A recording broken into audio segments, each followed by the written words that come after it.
రకమైన మైక్ మీద ఏ రకమైన కమాండ్ ఉంటుందో, మైక్ ఏదైతే హక్కుగా తనకు వస్తుందో, అదే మాదిరిగానే లీడర్ ఆఫ్ ది అపోజిషన్కు మైక్లో అధికార పార్టీ నాయకుడు తర్వాత, అంటే లీడర్ ఆఫ్ ది హౌస్ తర్వాత ప్రతిపక్ష లీడర్ ఆఫ్ ది అపోజిషన్కు మైక్ ఇవ్వాలి అదే స్థాయిలో. ఆ మాదిరిగా ఇవ్వగలిగితేనే ప్రజల సమస్యలను సుదీర్ఘంగా ఈ మాదిరిగా చెప్పగలుగుతారు, ఈ మాదిరిగా ఎక్స్ప్లెయిన్ చేయగలుగుతారు, ఈ మాదిరిగా ప్రభుత్వం నుంచి స్పందన రాబట్టగలుగుతారు. కానీ ఇక్కడ వీళ్ళు ఏం చేస్తూ ఉన్నారు, మైక్ ఇవ్వకూడదు, ప్రజల సమస్యలను ప్రస్తావనలోకి రాకూడదు అనే ఉద్దేశంతో నువ్వు ఒక ప్రతిపక్ష పార్టీ ఉంది అనే దాన్ని నువ్వు ఒప్పుకోవడం లేదు, అక్నాలెడ్జ్ చేయడం లేదు, యాక్సెప్ట్ చేయదలుచుకోలేదు. ఎందుకంటే యాక్సెప్ట్ చేస్తే దానికి ఒక ప్రతిపక్ష నాయకుడు అవుతాడు. ఆ ప్రతిపక్ష నాయకుడు అయినప్పుడు ఆ ప్రతిపక్ష నాయకుడు మైక్ ఇవ్వాలా, మైక్ టైం ఆ మైక్ ఇచ్చినప్పుడు నిన్ను ఎండగడతాడు, నిన్ను ప్రశ్నిస్తాడు, సమయం ఇవ్వాల్సి వస్తుంది. కాబట్టి నువ్వేం చేస్తా ఉండవు, ప్రతిపక్ష పార్టీ కింద అక్నాలెడ్జ్మెంటే చేయడం లేదు, ఒకటి ఉందని, దానికి ఒక ప్రతిపక్ష నాయకుడు ఒకటి ఉంటాడని అంతకన్నా అక్నాలెడ్జ్మెంట్ చేయడం లేదు. దానివల్ల ఏమవుతుంది, మైక్ అనేది నీకు ఇయ్యరు. 175 మందిలో నీకు కూడా ఒక సభ్యుడి కింద నీకు మైక్ 2 నిమిషాలు ఇస్తాం, ఆ 2 నిమిషాల్లోనే నువ్వు చెప్పాల్సింది నువ్వు చెప్పు అనే మైండ్ సెట్ అనే యాటిట్యూడ్ ఉన్నప్పుడు నువ్వు అసెంబ్లీకి పోయి లాభమైంది. అదే అసెంబ్లీ జరిగేటప్పుడే ప్రతిరోజు ప్రతిపక్షంలో ఉంటే ఏ మాదిరిగా ప్రతిపక్ష పాత్ర పోషిస్తూ ప్రతిపక్ష హోదా ఇస్తే ఏ మాదిరిగా అయితే, మైక్ తీసుకొని ఏ మాదిరిగా అయితే ప్రశ్నించే స్వేచ్ఛ, ప్రశ్నించే టైము ఏ మాదిరిగా అయితే ఉంటుందో, అంతే టైంలో అదే హక్కును ఉపయోగించుకుంటూ మీడియా సమక్షంలో ప్రతిరోజు ప్రతిపక్ష పాత్ర పోషిస్తూ ప్రభుత్వాన్ని ప్రశ్నలు అడుగుతూనే ఉంటాం.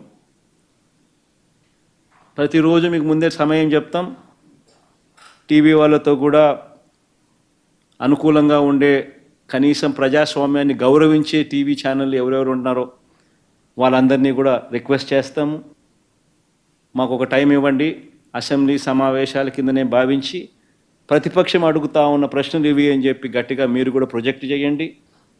అటువైపు నుంచి గవర్నమెంట్ స్పందిస్తుందేమో, కనీసం చెప్తుందేమో సమాధానం అని చెప్పి దానివల్ల ప్రజలకు మేలు జరుగుతుందేమో అని ఆశిద్దాం. అలా ప్రతిరోజు 1 గంట సేపు ఆ కార్యక్రమంలో ప్రతిపక్షంగా మేము ప్రతిరోజు ప్రభుత్వాన్ని ప్రశ్నలు వేస్తాం. ప్రతి మూడో రోజు అసెంబ్లీలో నిజంగా నేను ప్రతిపక్ష నాయకుడిగా ఆ పాత్ర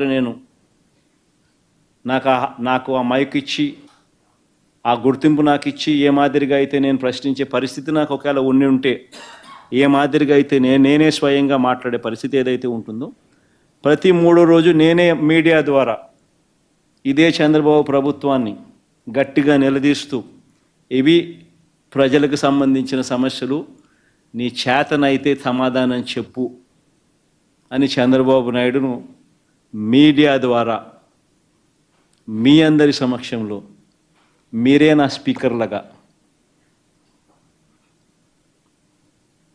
ప్రజలకు ఇక్కడి నుంచే ప్రజల తరపున క్వశ్చన్స్ అడుగుతాం.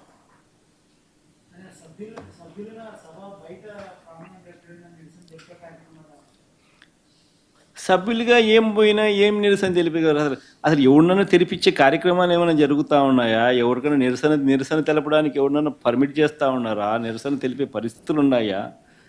అది ఏమన్నా ప్రజాస్వామ్యం బతుకుందా అసలు నిజంగా రాష్ట్రంలో? ఈ పొద్దు నాకు మన ఎమ్మెల్సీ ఎన్నికలకు సంబంధించి ఈ గ్రాడ్యుయేట్స్ కాన్స్టిట్యున్సీకి సంబంధించి ఏం చేద్దామని చెప్పి నా దగ్గర పొద్దున మా పార్టీ సీనియర్ నాయకులు కొంతమందితో మీటింగ్ అయితే మా అందరి అభిప్రాయం కూడా అదే ఉండేది. అసలు ప్రజాస్వామ్యం బతుకుందా? అసలు ఎలక్షన్ జరుపుతారా? 3 లక్షల మందిని 3 లక్షల మంది ప్రజాస్వామ్యబద్ధంగా ఓటేసే పరిస్థితి ఉంటుందా? కనీసం ఆ ఓటు దగ్గరికి పిలిపించే కార్యక్రమం మా కార్యకర్తలు చేస్తే ఆ కార్యకర్తలను చేయనిస్తారా? వాళ్ళ మీద కూడా దొంగ కేసులు పెట్టి, వాళ్ళ మీద కూడా ఇయే కార్యక్రమాలు చేసి ఇంకా హెరాస్మెంట్కి ఇంకా లోన్ చేస్తారు కదా అని బాయ్కాట్ చేద్దామని నిర్ణయం తీసుకున్నాం.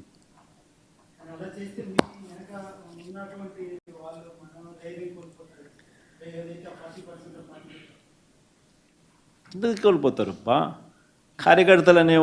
కార్యకర్తలను ఎందుకు ఇబ్బందులు పాలు చేయాలా? ఈ మాదిరిగా నువ్వు ప్రజాస్వామ్యం బతకనప్పుడు కొద్ది రోజులు టైం ఇచ్చే కార్యక్రమాలు చేస్తే ప్రజల నుంచి వ్యతిరేకత అన్నది ఇబ్బడి ముబ్బడిగా పుట్టి ప్రభుత్వాన్ని తెరమరుగుపరిచే కార్యక్రమం పరిస్థితులు వస్తాయి.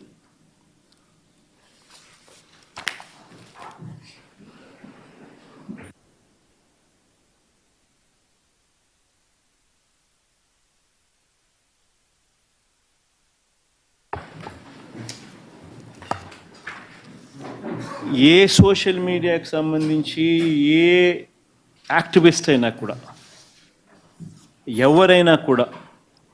ఎవరికైనా కూడా సమస్యలున్నా కూడా ప్రభుత్వం తరపు నుంచి ఎక్కడైనా ఎవరైనా కూడా అన్యాయం చేస్తూ